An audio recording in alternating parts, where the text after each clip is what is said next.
আজকে তো কাজ ছিল 13 নম্বর গেটের ওদিকটায়। তো 13 নম্বর গেটে পৌঁছে সবার প্রথমে তো টিফিনটা করে ফেললাম।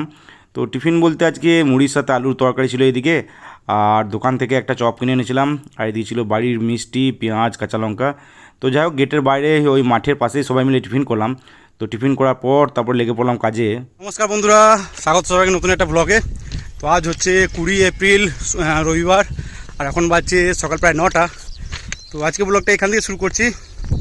আর আজকে কাজ হবে, কার্ভ গ্রিজিং হবে। তো আগের দিন তো 14 নম্বর গেটের ওই কার্ভটা গ্রিজিং হয়েছিল। আজকে হবে শাল নদী থেকে একদম 13 নম্বর গেট পেরিয়ে ওই যে কার্ভটা আছে সেটা গ্রিজিং হবে। আর এদিকে এসিজে গ্রিজিং হবে, প্লাস ব্রিজের 2 লাইনও গ্রিজিং হবে, আর টুকটাক ব্যালাস্ট পুটিংও হতে পারে। তো কাজ মোটামুটি শুরু হয়ে গেছে কিছু কিছু।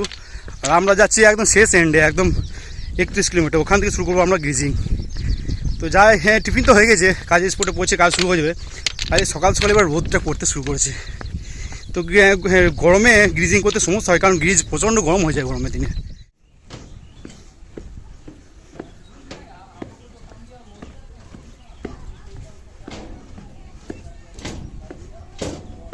তো এই দিকটায় হচ্ছে শাল ব্রিজ, আর কাজ শুরু হবে এই যে আগের খাম্বা থেকে, 31-1 থেকে।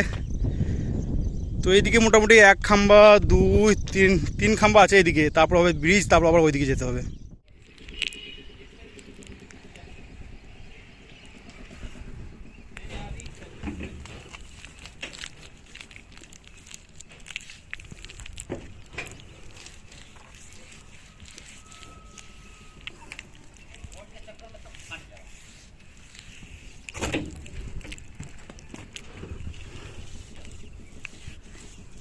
এই ব্রিজে গ্রিজ করা একটাই অসুবিধা, যে নর্মাল রেলে হয় কী হয়, দুদিকে পা করে বসে বসে বা দাঁড়িয়ে গ্রিজ করা হয়, কিন্তু ব্রিজে সেক্ষেত্রে এটা হবে না আর কি। একদিকে তো পা দেওয়া যাবে, আরেকদিকে কিন্তু ফাঁকাতে পা দেওয়া যাবে না, মাঝে জায়গা এতটা সরু, পা রাখারও জায়গা নেই, আর সেরকম ভালো সুবিধার মধ্যে স্পেসও নেই। তো মোটামুটি এক সাইড থেকেই দিয়ে দিয়ে যেতে হচ্ছে। এই যে একদিকে ব্রিজের এই মাঝখানে যে ফুটপাথের মধ্যে দেখতে পাচ্ছ মাঝের অংশটা, এখানে দাঁড়িয়েই কোনো রকম দিতে হচ্ছে এইভাবে একদিক থেকে। তো অনেকটা সময় লেগে যাবে এরকম করে দিতে দিতে। তো দেখি ব্রিজটা শেষ করতেই মনে হচ্ছে অনেকটা সময় লেগে যাবে এখানেই। তো দেখা যাক, ব্রিজটা শেষ করবো, তারপর আবার গোলাইটাতে লাগতে হবে সামনের।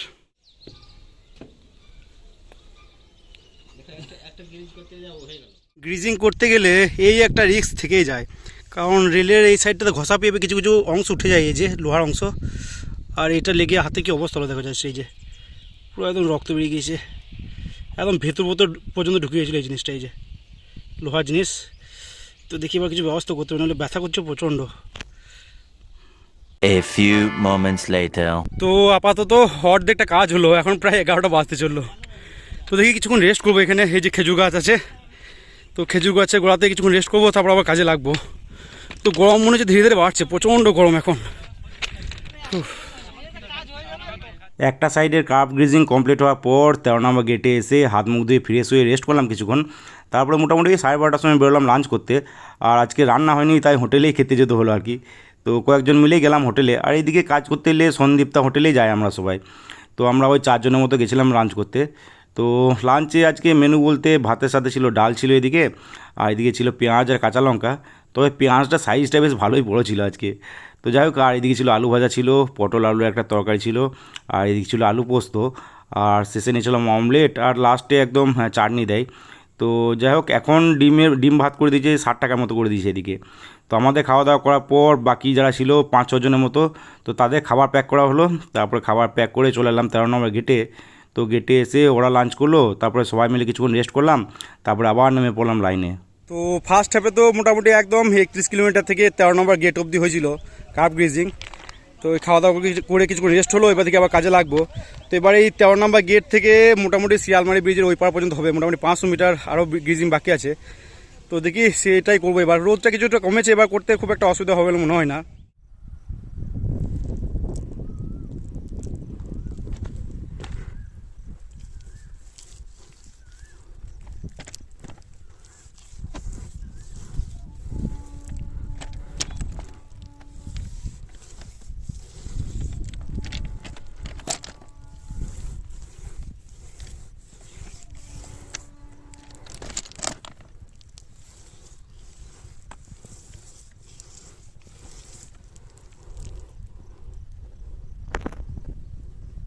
তো এখন বাজছে প্রায় 4টা আর ফাইনালি কাজ কমপ্লিট হলো।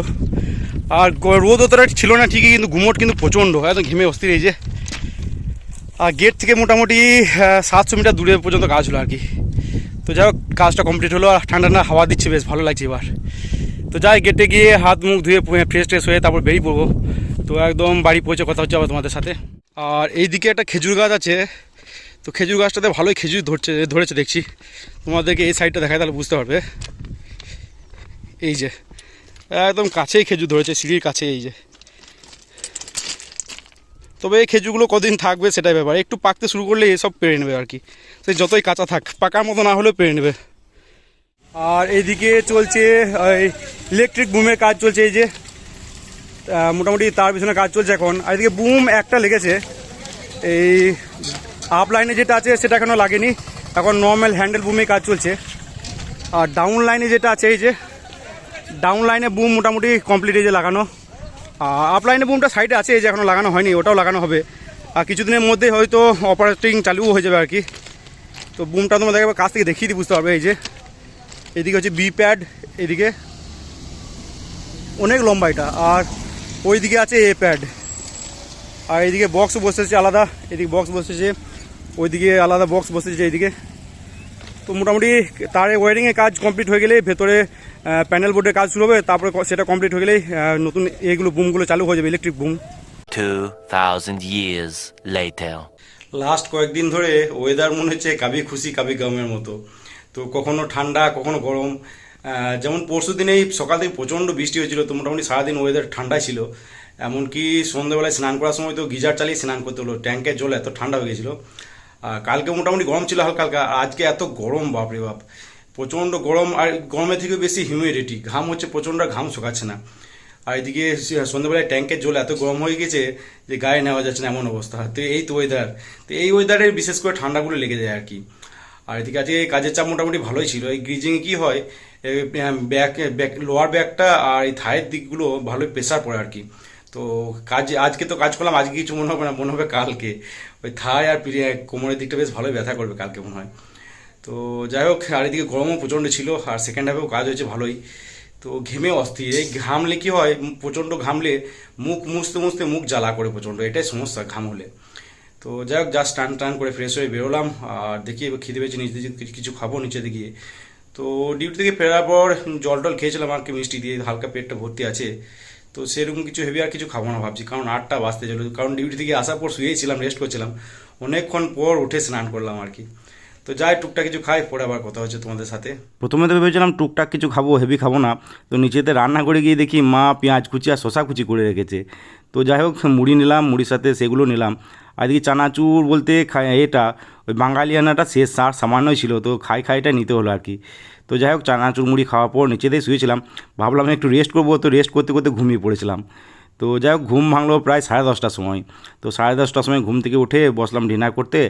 আর আজকে ডিনারে ভাতের সাথে ছিল কাঁচা পেঁয়াজ আলু সানা, এইদিকে আলু ভাজা ছিল 1 পিস মাছ ভাজা, আর এদিকে ছিল মাছের মাথার ঝোল আম দিয়ে, বেশ টক ভালো লাগছিল বেশ। আর এদিকে ছিল পুঁই ডাল, আর পুঁই ডালের একটা তরকারি আর কি। তো যাই হোক ডিনার করার পর কিছুক্ষণ IPL দেখলাম, তারপরে উপরে এসে ঘুমিয়ে পড়লাম।